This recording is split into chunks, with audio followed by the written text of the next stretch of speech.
नमस्कार विद्यार्थी मित्रांनो, आज आपण जो घटक पाहणार आहोत तो तिसरा घटक गणितामधील अपूर्णांक आणि त्यावरील 4 मूलभूत क्रिया. त्यामधील जो उपघटक आज बघणार आहोत तो आहे स्वाध्याय 3.2. या अगोदर मुलांनो आपण मागील व्हिडिओमध्ये स्वाध्याय 3.1 हा सोडून घेतला होता. जर तुम्ही तो नाही पाहिला असेल तर त्या स्वाध्याय 3.1 ची लिंक डिस्क्रिप्शन बॉक्समध्ये देण्यात आली आहे, किंवा तुम्ही वरील आय बटनावर क्लिक करून हा मागील जो व्हिडिओ आहे स्वाध्याय 3.1 हा पाहू शकता. तसेच मुलांनो माझे जे चॅनल आहे ओपन माइंड या चॅनलला तुम्ही सबस्क्राईब करा. तसेच हा जर व्हिडिओ तुम्हाला आवडला असेल तर शेअर करा आणि लाईक करा. व मुलांनो या जो आज आपण स्वाध्याय बघणार आहोत 3.2 या स्वाध्यायावर मी 25 प्रश्न तयार केलेत. ते 25 प्रश्नाची PDF स्वरूपामध्ये लिंक मी या डिस्क्रिप्शन बॉक्समध्ये देण्यात आले. ते तुम्ही डाउनलोड करून ते 25 प्रश्न तुम्ही सोडवू शकतात व त्या 25 प्रश्नाची आन्सर की देखील PDF स्वरूपामध्ये डिस्क्रिप्शन बॉक्समध्ये देण्यात आले. ते तुम्ही तुमचे 25 प्रश्न चेक करू शकतात. तर चला मुलांनो आज आपण काय करूया, स्वाध्याय 3.2 सोडवा. यामध्ये पहिलं जे गणित आहे 12°5च्या छेदस्थानी पुढीलपैकी सर्वात लहान कोणती संख्या मिळवावी म्हणजे छेदाधिक अपूर्णांक मिळेल. यामध्ये तर छेदाधिक अपूर्णांक म्हणजे अगोदर काय आपल्याला माहित पाहिजे. छेदाधिक अपूर्णांक म्हणजे एखाद्या अपूर्णांकामध्ये हा अंशापेक्षा छेद मोठा असतो म्हणून त्याला छेदाधिक अपूर्णांक म्हणतात. तर यामध्ये काय म्हणले की 12/5च्या छेदस्थानी पुढीलपैकी सर्वात लहान कसली, तर लहान कोणती संख्या मिसळा म्हणजे हा छेदाधिक अपूर्णांक होईल. यामध्ये आपण पहिल्यांदा 12/5 मध्ये आपण काय करू 7 मिसळून बघूया. तर आपण छेदामध्ये मिसळायचे तर यामध्ये 7 मिसळलं तर किती होतात 12 तर म्हणजे 12 म्हणजे 12 कटले 1 आलं म्हणजे हा छेदाधिक अपूर्णांक नाही. त्यानंतर दुसरं आपण बघूया की 12/5 यामध्ये आपण 8 मिसळून बघूया. या ठिकाणी 12 5 आणि 8 13 होता, हा एक झाला. पण यानंतर पुढची एक आपण संख्या मिसळून बघूया की 12/5 मध्ये आपण 6 मिसळून बघूया. या ठिकाणी वरील अंशामध्ये 12 त्यानंतर 5 आणि 6 11 होतात म्हणजे हा देखील अंशाधिकच अपूर्णांक आहे. म्हणजे आपलं जे 2 नंबरचा पर्याय आहे की 8 मिसळल्यानंतर म्हणजे 8 छेदामध्ये मिसळल्यानंतर म्हणजे 12°13 अशा प्रकारे ते म्हणजे आपलं उत्तर हे म्हणजे 8 आहे. म्हणजे आपण बी पर्यायाला काय करायचं गोल करायचं. त्यानंतर जे पुढील जो प्रश्न आहे तो 1.2°7 गुणिले 1°3 बरोबर किती. या ठिकाणी पर्यायाकडे पाहिल्यानंतर असं समजून येते की या म्हणजे हे पूर्ण गणित सोडलेलं नाही, हे स्टेप बाय काय केलेलं आहे म्हणजे 1-2 स्टेप सोडून दिलेलं आहे. तर त्या ठिकाणी आपण काय करूया की उदाहरणामध्ये आपण काय केलं याला काय करूया आपण म्हणजे अंशाधिक अपूर्णांकमध्ये करण्यासाठी आपण काय करतो 7 ने 1 ला गुणतो. तर या ठिकाणी आपण काय करूया 7 ने 1 ला गुणल्यानंतर म्हणजे 7 × 7 त्यानंतर 7 ने 1 ला गुणलं म्हणजे 7 × 7 आणि बेरजेमध्ये काय येणार 2 येणार. अशा पद्धतीने येणार. ही आपण क्रिया केली. त्यानंतर 7 खाली राहणार गुणिले 1°3. मग हा काय झालं अंशांशाचा काय करायचं आपण गुणाकार करून घ्या. अंशांशाचा गुणाकार करून घेण्यासाठी आपण पुढील जी स्टेप आहे 7 अधिक गुणिले 1 त्यानंतर छेदाछेदाचा गुणाकार करून घ्या 7 गुणिले 3 म्हणजे हा पर्याय जो आहे आपण ही जी स्टेप घेतलेली आहे ही स्टेप या ठिकाणी म्हणजे बी पर्यायाचं काय आपलं उत्तर आहे. आपण बी पर्यायाला काय करायचं राईट करायचं किंवा गोल करायचं. त्यानंतर पुढील जे गणित आहे या ठिकाणी एखाद्या दिलेल्या अपूर्णांकात एकच नैसर्गिक संख्या अंशामध्ये आणि छेदामध्ये मिळवली तर तयार होणारा नवीन अपूर्णांक कोणता. या ठिकाणी बऱ्याच मुलांना गोंधळ होतो की या अपूर्णांक दिलेला नाही, म्हणजे छेदामध्ये आणि अंशामध्ये एकच संख्या मिसळली तर अपूर्णांकामध्ये बदल होतो का नाही, अशा प्रकारचं एक गणित देण्यात आलंय. हे देत असताना आपण उदाहरणामध्ये काय करूया की आपण काय करूया की या ठिकाणी आपण मनाने म्हणजे एक अपूर्णांक घेऊया. तो समजा उदाहरणामध्ये आपण 3/5 हा जो अपूर्णांक घेतला हा छेदाधिक अपूर्णांक, कारण की याचा छेद मोठा आहे. यामध्ये आपण काय करूया की एक समान संख्या आपल्याला काय करायची आहे या ठिकाणी, म्हणजे अंशामध्ये आणि छेदामध्ये मिळवायची आहे. या ठिकाणी आपण 2 मिसळले, वरी अंशामध्ये आणि छेदामध्ये पण 2 मिसळले, तर काय झालं 5/7 आलं. त्यानंतर आपण एक दुसरा आपण काय करूया की अंशाधिक अपूर्णांक घेऊया, 5/2 घेऊया. या ठिकाणी पण अंशामध्ये 2 मिसळूया आणि छेदामध्ये पण 2 मिसळूया. मग वरी आलं अंशामध्ये 7 आणि छेदामध्ये 4 आलं. असं आल्यानंतर म्हणजे आपल्याला असं दिसून येते की जर आपण की हा अपूर्णांक पहिल्यासारखा राहतो का, तर हा पहिल्यासारखा राहत नाही. ह्या अपूर्णांकामध्ये हा पहिला अपूर्णांक किती होता, 3/5 होता, म्हणजे त्यानंतर या अपूर्णांकामध्ये काय झाला, बदल झाला. हा पण काय झालाय 5/2, म्हणजे त्यानंतर काय झालंय 7/4 झालेला आहे. म्हणजे मूळ अपूर्णांकापेक्षा लहान असतो का, तर आपणाला असं पण म्हणता येत नाही. मूळ अपूर्णांकापेक्षा मोठा असतो का, तर नाही. तर मूळ अपूर्णांकापेक्षा मोठा व लहान असू शकतो, म्हणजे आपण डी पर्यायाला काय करायचं, राईट करायचं. म्हणजे एकतर मूळ अपूर्णांकापेक्षा काय होऊ शकतो, मोठा किंवा लहान असू शकेल, असं यामध्ये आपल्याला डी पर्यायाला काय आपण काय राईट करायचं. जे गणित आहे 4 नंबरचं जे गणित आहे हे तुम्ही मुलांनी गणित सोडवत असताना या ठिकाणी तुम्ही व्हिडिओ पॉज करा, थांबवा व्हिडिओ, आणि वहीमध्ये तुम्ही हे गणित सोडवण्याचा ट्राय करा, म्हणजे सराव करा. त्यामुळे तुम्हाला गणिताच्या स्टेप समजून येतील आणि तुम्हाला चांगल्या प्रकारे सराव होईल. तर मुलांनो, पुढील जे 4 नंबरचं गणित आहे ते आपण सोडवून घ्या. या ठिकाणी साध्या कंसामध्ये 4.1/2 अधिक 2.1/4 भागिले, पुन्हा नंतर साध्या कंसामध्ये 4.1/2 वजा 2.1/4 ची किंमत किती होईल, अशा प्रकारचे गणित आहे. तर यामध्ये पहिल्यांदा आपल्याला मुलांना समजून घेतलं पाहिजे की या ठिकाणी 4 पूर्णांक आहे, 2 पूर्णांक आहे. या ठिकाणी आपण पूर्णांकाची काय करू शकतो, बेरीज करू शकतो. तर या ठिकाणी आपण डायरेक्ट काय करूया, या 4ची आणि 2ची बेरीज करूया.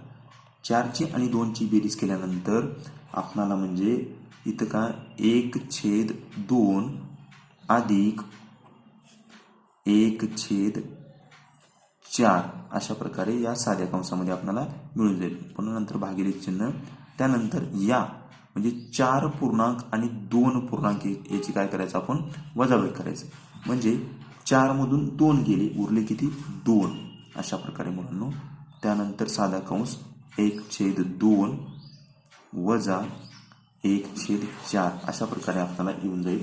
मग या ठिकाणी आपल्याला काय म्हणजे छेद समान करून आपल्याला इथे बेरीज केली पाहिजे, नाही इथे छेद समान करून आपण इथं वजाबाकी करू शकतो.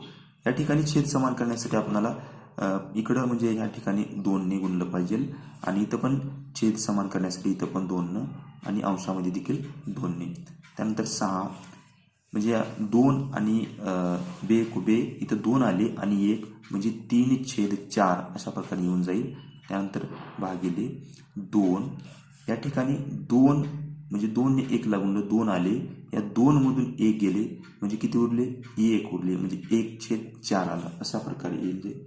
या ठिकाणी आपल्याला असे आल्यानंतर आपल्याला जी पुढील स्टेप आहे, म्हणजे पुढील स्टेप आपण करण्यासाठी काय केलं पाहिजे की डायरेक्ट आपण म्हणजे ह्या 4ने ह्या 6ला गुणायचं. 6ला गुणल्यानंतर किती, 24 येतात, आणि 24 आल्यानंतर हे 3 मध्ये काय करायचं, ऍड करायचं. म्हणजे आपण काय केलं, इथे बेरीज केली. मग काय आलं, 27/4 भागिले, त्यानंतर 4 दुनी 8 आणि 1 9 म्हणजे 9/4 अशा प्रकारे आपल्याला येऊन जाईल. असं आल्यानंतर आपण पुन्हा नंतर हे म्हणजे काय, गुणाकार व्यस्त करायचं. भागाकार असल्यामुळे काय होणार, गुणाकार व्यस्त होत असताना या बाजूची जी आहे अपूर्णांक हा काय होतो म्हणजे छेदामधली संख्या अंशामध्ये जाते आणि अंशातली संख्या छेदामध्ये येते. मग इकडला अपूर्णांक तशाच प्रकारे असतो 27/4 गुणिले त्यानंतर 4/9 अशा प्रकारे होते. म्हणजे हे 4 कॅन्सल झाले, हे 4 कॅन्सल झाले. पुन्हा नंतर 9 1 9 9 त्रिक 27 म्हणजे 3 हे आपलं काय उत्तर आलं. म्हणजे पर्याय क्रमांक सी हे आपलं काय उत्तर आहे. त्याला राईट करून घ्या. त्यानंतर पुढील जे गणित आहे, पुढील गणितामध्ये या ठिकाणी बऱ्याच मुलांच्या चुका होतात. पुढील जे गणित 5 नंबरचं गणित आहे या ठिकाणी पहिल्यांदा आपल्याला लक्षात ठेवलं पाहिजे की आपण कंचे भाग उपयोग म्हणजे या सूत्रानुसार आपण काय म्हणजे पदावली आपल्याला सोडवायची असते. कंचे भाग उपयोग या पदावलीनुसार आपल्याला म्हणजे या सूत्रानुसार सोडायचे असते. म्हणजे अगोदर कंसामधली जी क्रिया आहे ती आपण पूर्ण करायची, त्यानंतर चे म्हणजे गुणाकार, त्यानंतर कंसातील जो गुणाकार आहे तो करायचा, नंतर भागाकार, गुणाकार आणि बेरीज आणि वजाबाकी या पद्धतीने आपण सोडून घेतलं. या ठिकाणी या दोन्हीचा काय करायचा अगोदर आपण ही गुणाकाराची क्रिया अगोदर आपण करून घ्यायची. हे करून घेत असताना आपण हे जो अपूर्णांक आहे अलीकडला 4/3 ह्या दोघांचा आपण गुणाकार करून घेतल्यानंतर काय होणार 4 × 4 आणि नंतर 3 × 3 ला गुणलं 9 आले. त्यानंतर अधिक हा जो 1/3 आहे हा लिहून घ्यायचं, याला सोपं रूप द्यायचं आपल्याला. मग असं आल्यानंतर आपल्याला म्हणजे अगोदर आपल्याला काय या दोन इकडल्या ह्या 4 आणि 4/3 आणि 1/3 याचा काय आपल्याला पाया म्हणजे छेद समान या 9 करून घेतला पाहिजे. हा 9 करून घेण्यासाठी आपल्याला इथं म्हणजे छेदामध्ये 3 आणि अंशामध्ये 3 आणि इथं पण छेदामध्ये 3 आणि अंशामध्ये 3 न गुणून घेतला पाहिजे. हा गुणून घेतल्यानंतर 4 त्रिकम 12, त्यानंतर 3 त्रिक 9 अधिक त्यानंतर 4/9 त्यानंतर 3 × 3 3 त्रिक 9 अशा पद्धतीने आपल्याला येऊन जाईल. या ठिकाणी वरची आपण छेदातली काय अंशातली काय करायचं बेरीज करायचं म्हणजे 12 आणि 4 16 16 आणि 3 19 म्हणजे 19/9 हे आपलं काय उत्तर आलं. त्यानंतर आपण काय करायचं म्हणजे सी पर्यायचं काय आपलं उत्तर आलंय सी पर्यायचं. पुढील जे गणित आहे पुढील म्हणजे 6 नंबरचे जे गणित आहे ते आपण म्हणजे दिलेलं आहे. यामध्ये म्हणजे चौकटी कंस दिलेला आहे आणि साध्या कंसामध्ये 1/2 म्हणजे भागिले 2/3 हा साधा कंस बंद झाला अधिक 1 आणि चौकटी कंस बंद या पदावलीची किंमत काय अशा प्रकारे म्हणलेला आहे. हे करत असताना आपल्याला अगोदर म्हणजे कंसामधील जी क्रिया आहे आपण ती अगोदर क्रिया काय करायची सोडून घ्यायची. याला आपण काय भागाकार चिन्ह असल्यामुळे आपण काय करायचं इकडल्या अपूर्णांकाला गुणाकारी व्यस्त करून घ्यायचं.